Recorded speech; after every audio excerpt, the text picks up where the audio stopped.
4 கேள்வி நறுக்குன்னு கேட்கணும். கொஞ்சம் அன்கம்ஃபர்டபுளா இருக்கும். கண்டுக்காதீங்க. கேள்வி நம்பர் 1. நீங்க வாங்குற சேலரி உங்களுக்கு சாட்டிஸ்ஃபைடா இருக்கா? That's question number 1. நம்பர் 2.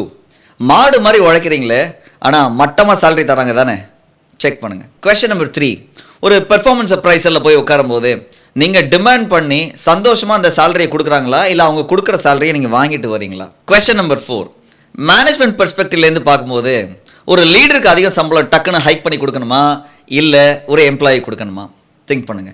இந்த 4 கொஸ்டின்ஸ் அன்கம்ஃபர்டபுள் தான். But very important question. 99% of எம்ப்ளாயீஸ்க்கு இந்த கொஸ்டின்ஸ் அவங்களே கேட்டுக்கணும். ஏன்னா இதை கேட்கும்போது வாழ்க்கையே மாறும். தெரியாதவங்களுக்கு ஓடிக்கிட்டே இருப்பாங்க. இந்த 4க்கு உண்டான ஆன்சர் தான் இன்னைக்கு video. Hi, I'm CG Shankar. நான் கேட்ட அந்த 4 கொஸ்டின் இருக்கு இல்லையா, அதை என்ன நானே கேட்டுக்கிட்டேன் 15 வருஷத்துக்கு முன்னாடி. எனக்கு ஆன்சர் கிடைச்சது. அந்த ஆன்சர்ஸை நிறைய பேத்துக்கு நான் ஷேர் பண்ணேன். மோர் தென் 3 lakh ப்ரொஃபஷனல்ஸை நான் இப்போ வரைக்கும் ட்ரெயின் பண்ணியிருக்கேன். அவங்க வாழ்க்கையை நான் மாற்றிருக்கேன், ட்ரான்ஸ்ஃபார்ம் பண்ணியிருக்கேன். பட் இன்னும் நிறைய பேருக்கு இதை எடுத்துகிட்டு போடணும்னு எனக்கு ஒரு பெரிய ஆசை. That's what this video is all about. இப்போ சேலரி பற்றி பேசலாமா? சேலரின்னு சொல்லும்போது எனக்கு ஒரு சிமுலேஷன் டெஸ்ட் தான் ஞாபகம் வருது. கொஞ்சம் திங்க் பண்ணுங்க. ஒரு 100 எம்ப்ளாயீஸை நம்ம ஒரு ரூமில் கூப்பிட்டு உட்கார வச்சுட்டு ஒரு கொஸ்டின் கேட்குறேன். இதில் எத்தனை பேர் completely fully satisfied with the salary what you getting அப்படின்னு கேட்டால் டெஃபினட்டாக எனக்கு தெரியும் எல்லாரும் கை தூக்க மாட்டாங்க.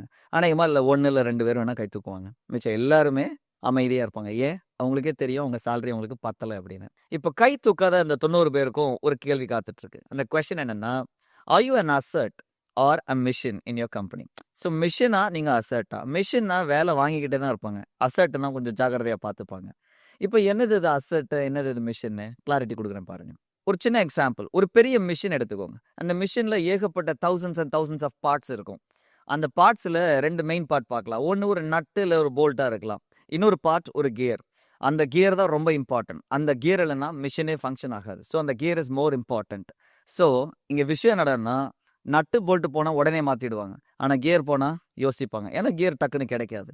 இப்போ நீங்கள் அந்த கியராக இருக்கிறீங்களா, இல்லை நீங்கள் நட்டுன்னு போல்ட்டாக இருக்கீங்களா, என்னவா இருக்கீங்கன்னு அந்த கொஸ்டின் நீங்களே கேட்டுக்கணும். So the question is very simple. In your company நீங்கள் அசர்ட்டா இல்லை மெட்டீரியலா? மெட்டீரியல் இருந்தால் தூக்கி போட்டுருவாங்க. அசர்ட்டாக இருந்தால் ஜாகிரதையாக பார்த்துப்பாங்க. எப்படி சார் நான் அசர்ட்டாக இருக்கிறது? That's a very interesting question. அசர்ட்டாக இருக்கிறதுக்கு சில ஸ்கில் செட்ஸ் தேவை. It starts from attitude, communication skills, emotional intelligence ஒரு செட் போகும். நானுமே நிறைய பிளான் வச்சிருக்கேன். அதை பற்றி இன்னும் டீட்டெயில்டாக பேசணும் அப்படின்னு சொல்லிட்டு let's live it for now. So let's think positive. நீங்கள் அசர்ட்டாக மாறிட்டீங்கன்னு வச்சுக்கோங்களேன், நிறைய சேலரி கொடுப்பாங்க. பட் அது மட்டும் போதுமா? டைம் வேணும்ல. மாடு மாதிரி உழைச்சிட்டே இருந்தா ஒரு நாளைக்கு வந்து அடிமாடாக போயிடுவோம் இல்லையா? அப்போ மாடு மாதிரி இருக்கக்கூடாது, ஜல்லிக்கட்டு மாதிரி இருக்கணும். ஜல்லிக்கட்டு மாடு நீங்கள் பார்த்துருக்கீங்களா? எப்பயுமே அதுக்கு நிறைய இம்பார்ட்டன்ஸ் கொடுப்பாங்க, கரெக்டான டைம் கொடுப்பாங்க, நல்லா ப்ரோட்டீன் ஃபுட்டாக கொடுப்பாங்க, கையிலே வச்சுப்பாங்க. அதோட பர்ஃபார்மன்ஸை பார்த்து சந்தோஷப்படுவாங்க, ஆச்சரியப்படுவாங்க. அது மாதிரி இருக்கணும். ஸோ எப்படி மாறுறது? ஸோ ஒரு கம்பெனியில் 8 மணி நேரம் தான் ஒர்க். ஆனால் 8 மணி நேரம் தான் இருக்கா, இல்லை 9 மணி நேரம் ஒர்க் பண்ணுறீங்களா? 10, 11, 12, இன்னும் சில பேர் சாட்டர்டேயும் வந்து ஒர்க் பண்ணுறாங்க. நம்ம நிறைய பார்க்குறோம். இது யார் மிஸ்டேக்கு? இது எம்ப்ளாயி மிஸ்டேக்கா இல்லை மேனேஜ்மெண்ட் மிஸ்டேக்கா? தட் டிபெண்ட்ஸ் தான் நான் சொல்லுவேன். ஸோ இந்த பிரச்சனையில் மேனேஜ்மெண்ட் மேலே நிறைய குறைகள் இருக்க தான் செய்யுது. ஓகே, பட் நமக்குள்ளே என்ன குறைகள்னு பார்க்க ஆரம்பிச்சோன்னா ஒரு important question is waiting for you. 8 மணி நேரம் ஒர்க் பண்ணுறோம், ஆனால் 8 மணி நேரம் தாண்டி ஏன் நம்ம போகிறோன்றதை ஃபஸ்ட் நம்ம அனலைஸ் பண்ணணும். ஸோ நான் என்னோட 15 வருஷம் எக்ஸ்பீரியன்ஸில் நான் நிறைய எம்ப்ளாயிஸ் அனலைஸ் பண்ணியிருக்கேன். ஸோ 3 விஷயங்களை தான் நான் பார்க்குறேன். 1 இன்எஃபெக்டிவ் பிளானிங், இன்னொரு டிஸ்ட்ராக்ஷன், 3வது ஓவர் திங்கிங். ஆக்சுவலாக பார்த்தா இந்த 8 மணி நேரம் இந்த 3மே நடக்குது, ஆனால் அதுக்கும் கம்பெனி சம்பளம் தராங்க. அதுதான் இன்ட்ரெஸ்டிங்கான ட்விஸ்ட்டு. நிறைய பேர் என்ன நினைக்கிறாங்கன்னா, அவங்க நல்லா பிளான் பண்ணுறாங்கன்னு நினைக்கிறாங்க. ஆக்சுவலாக வந்த உடனே வேலையை ஸ்டார்ட் பண்ணிடுறாங்க. அந்த டேயே வந்து ரொம்ப மெஸ்அப் ஆகிடுது. பிளானிங் ஒரு எக்ஸாம்பிள் நான் சொல்கிறேன். விறகு வெட்டுறதுக்கு முன்னாடி எவ்வளோ தூரம் தன்னோட ஆக்ஸை கூர்மைப்படுத்துகிறானோ அதுதான் பிளானிங். நம்ம அப்படி பண்ணுறோமா?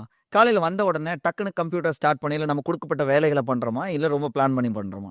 எனக்கு இருக்கிற இன்னைக்கு டேக்கு என்னென்ன வேலையை நான் முடிக்க போகிறேன், என்ன வேலை இன்னைக்கு பார்க்கலாம், நாளைக்கு பார்க்கலாம், எதை இன்னைக்கு மத்தியானம் பண்ண போகிறேன்ற பக்கா பிளானிங்கோட முடிக்கிற ஒரு பர்சன் தான் எஃபெக்டிவ் பிளானர். நீங்கள் அந்த மாதிரியா? Second is distraction. அப்படி ஒன்றும் எனக்கு டிஸ்ட்ராக்ஷனாக இல்லையே சார், நல்லா தான் ஒர்க் பண்ணுறேன் அப்படின்னு சொன்னீங்கன்னா, நேற்று ஒரு நாள் மட்டும் நீங்கள் எத்தனை தடவை மொபைல் ஃபோனை எடுத்து பார்த்தீங்கன்னு நீங்கள் அனலைஸ் பண்ணி பாருங்கள். உங்கள் ஆன்சர்ஸ் உங்களுக்கே தெரியும். அதுலேயும் மோசம் என்ன தெரியுமா சார்? நோட்டிஃபிகேஷன் பார்த்தா பரவாயில்ல, நோட்டிஃபிகேஷனே வராமல் இவர் பார்க்குறாரு. அதுதான் ரொம்ப சோகமே இங்கே. ஸோ இப்படி மொபைல் ஃபோனை டக்குன்னு எடுத்து பார்க்குறதுனால நம்மளை வேற ஒரு ஆப்ளிகேஷனுக்கு கொண்டு போயிடும். Take an example of Instagram.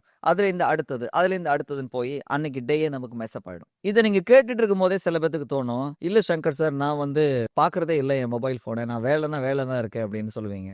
நல்லா யோசிச்சு பாருங்க, மொபைலை பார்க்காம இருக்கிற நீங்க ஓவர் திங்க் பண்றீங்களா? ஓவர் திங்கிங் பண்றதுமே it's a big distraction. Over thinking ஒரு சின்ன எக்ஸாம்பிள் சொல்றேன். சம் இயர்ஸ் பேக் என் கம்பெனியில் 2 எம்ப்ளாயிஸ் இருந்தாங்க. 2மே பயங்கர ஓவர் திங்கர்ஸ் தான். என்னம்மா திங்க் பண்ற அப்படின்னு கேட்கும்போது சொல்றாங்க, இல்ல சார் நேத்து ஒரு பிரச்சனை நடந்துச்சு, அதை தான் யோசிச்சுக்கிட்டே இருக்கேன் அப்படின்னு சொல்றாங்க. திஸ் இஸ் பாஸ்ட்டை பத்தி ஓவர் திங்க் பண்றது. இன்னொருத்தர், சார் எனக்கு கம்யூனிகேஷனு ஸ்கில் செட் எல்லாம் ரொம்ப கம்மியா இருக்கு, எப்படி டெவலப் பண்ண போறேன்னு தெரியல சார், ஏஐ எல்லாம் பயங்கரமா வந்துருச்சு, என்ன நானே அப்டேட் பண்ணிக்கணும், அதுதான் சார் யோசிச்சுக்கிட்டு இருக்கேன்றாரு. இவரும் ஓவர் திங்கர் தான், but about the future. So இங்க பாஸ்ட் அண்ட் ஃபியூச்சர் இதை பத்தி அதிகமா ஓவர் திங்க் பண்ணிட்டீங்கன்னா that is again a biggest distraction. So எனக்கு கொடுக்கப்பட்ட வேலையில் நான் கரெக்டாக ஷார்ப்பாக அந்த வேலையை அந்த டைம்குள்ளே முடிக்கணும்னு நினைக்கிறேன். நீங்கள் என்னவா இருக்கணும் அப்படின்னா, ஃபஸ்ட்டு எஃபெக்டிவ் பிளானராக இருக்கணும். டிஸ்ட்ராக்ஷன்ஸை அப்சல்யூட்டாக அவாய்ட் பண்ணிடணும். தேர்டு, ஓவர் திங்க் பண்ணக்கூடாது, டாஸ்க்கை பற்றி மட்டுமே திங்க் பண்ணணும். இப்படி யாராவது இருப்பாங்களா சார்?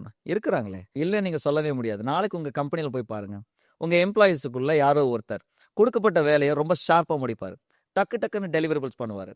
அவர் தான் நீங்கள் தேடுற எக்ஸாம்பிள். ஸோ இனிமேல் மாடு மாதிரி ஒர்க் பண்ணாதீங்க, ஜல்லிக்கட்டு காலை மாதிரி ஒர்க் பண்ணுங்க. நல்லா பார்த்துப்பாங்க உங்களை உங்கள் கம்பெனியில். 3வது கொஸ்டின் உங்களுக்கு ஞாபகம் இருக்கும்னு நினைக்கிறேன். ஒரு இயர் முடிஞ்ச உடனே தன்னோட சேலரியில் ஹைக் நம்ம கேட்போம் இல்லையா? இப்போ ஹைக் கேட்கும்போது நம்மளோட கான்ஃபிடன்ஸ் லெவல் எப்படி இருக்குது? கான்ஃபிடென்ட்டாக நம்ம ஹைக் கேட்குறோமா, இல்லை கான்ஃபிடன்ஸ் லெஸ்ஸாக நம்ம கேட்டு அவங்க கொடுக்குற சேலரியை வாங்கிட்டு வர்றோமா? சரி, இப்போ கான்ஃபிடென்ட்டாக ஒருத்தர் கேட்குறோன்னு வச்சுக்கோங்களேன், எங்கேருந்து வருது அந்த confidence? I can tell you one simple point, data. நான் இந்த வருஷத்தில் என்னெல்லாம் பண்ணியிருக்கேன் அப்படின்ற டேட்டா என்கிட்ட இருந்ததுன்னா, அதை நான் கரெக்டாக ப்ரெசென்ட் பண்ணேன்னா, டெஃபினட்டாக கொடுக்கறத வாங்குற பர்சன் நீங்களாக இருக்க மாட்டீங்க. நீங்கள் கேட்கலாம், கான்ஃபிடென்ட்டாக கேட்கலாம். சரி, ஒரு சின்ன எக்ஸாம்பிள் சொல்கிறேனே, ஏன் டேட்டா முக்கியம்னு. ஒரு 3 நாளைக்கு முன்னாடி நீங்கள் என்ன சாப்பிட்டீங்க, பிரேக்ஃபாஸ்ட்டாக என்ன சாப்பிட்டீங்க ஞாபகப்படுத்தி பாருங்கள். லாஸ்ட் வீக் வெனஸ்டே நீங்கள் எங்கே போயிருந்தீங்க திங்க் பண்ணுங்கள். அண்ட் ஒரு மாதத்துக்கு முன்னாடி நீங்கள் யாருக்கெல்லாம் பேசுனீங்க ஃபோனில் திங்க் பண்ணி பாருங்கள். உங்களுக்கே உங்கள் டேட்டா தெரியல, எப்படிங்க ஒரு எம்ப்ளாயருக்கு தெரியும்? தெரிய சான்ஸே இல்லை. நம்ம தான் ப்ரெசென்ட் பண்ணணும். நம்ம ப்ரெசென்ட் பண்ணுறது தான் நம்ம கான்ஃபிடன்ஸை நம்ம காமிக்கணும். அப்போ தான் தெரியும் நீங்கள் யாருன்னு. ஒரு சிச்சுவேஷன் எடுத்துக்கலாமே, ஒரு அப்ரைசல் நடக்கும்போது வாட் இஸ் ஆக்சுவல் ப்ராசஸ்? நிறைய கம்பெனிக்கு ப்ராசஸ் மாறும், பட் ஜென்ரல் ப்ராசஸ் என்ன? ஒரு ஃபார்ம் உங்களுக்கு, ஒரு ஃபார்ம் அவருக்கு. அவர் என்ன சொல்லுவார்னா, உங்களை நீங்கள் ரேட் பண்ண சொல்லுவார். ஸோ நம்ம என்ன நினைப்போம், எப்பயுமே நம்மளை கொஞ்சம் அதிகமாக ரேட் பண்ணால் தான் கரெக்டாக இருக்கும்னு நினச்சி நம்ம அவுட் ஆஃப் 10 9 போட்டுருவோம், இல்லை 8 போட்டுருவோம். இன்னும் சில பேர் ரொம்ப கான்ஃபிடென்ட் 10 போட்டுருவாங்க. இப்போ தான் இங்கே கேள்வி வருது, why you are rating your self for 9 or 10ன்னு கேட்டால், வேர் இஸ் த டேட்டா? அங்கே தான் நமக்கு ரொம்ப ரொம்ப எம்பாரசிங் சுச்சுவேஷன்ஸ் நடக்க ஆரம்பிக்கும். டேட்டா இருந்தால் you will never be embarrassed, you will be very confident. எனக்கு ஒரு எம்ப்ளாயி தெரியுங்க, ரொம்ப கேல்குலேட்டிவ். ஒரு வருஷத்தில் 4 குவார்ட்டர்ஸ் டிவைட் பண்ணுறாரு. Quarter number 1 2 3 4. ஃபர்ஸ்ட் குவார்ட்டரோட எண்ட்லேயே தான் என்னென்ன 3 மாதம் நம்ம விஷயம் பண்ணோம், என்னெல்லாம் டாஸ்க் பண்ணியிருக்கோன்றத அழகாக ஒரு மெயிலில் ஒரு டிராஃப்ட் பண்ணி நீட்டாக அனுப்பிச்சிடுறாரு. இது என்ன சொல்ல வராரு பாருங்க, நான் 3 மாதம் என்ன பண்ணேன்றதை நான் அக்கௌண்ட் பண்ணிக்கிட்டேன், நீங்களும் டாக்குமெண்ட் பண்ணிக்கோங்கன்னு சொல்ல வராரு. டெஃபினட்டாக இப்போது எம்ப்ளாயர் உஷார் ஆகிடுவார், okay this man is counting his works அப்படின்னு. ஸோ முடிஞ்சா ப்ளீஸ் இதை நீங்கள் பண்ணுங்கள். Take steps to document your works. இந்த வீடியோ பார்க்குற நீங்கள் யாராவது அந்த மாதிரி ஒரு டாக்குமெண்ட் பண்ணுற ப்ராசஸ் உங்களுக்கு இருந்ததுன்னா, தயவுசெய்து ப்ளீஸ் காமெண்ட். டெஃபினட்டாக இந்த informations will be a motivation for others to document things.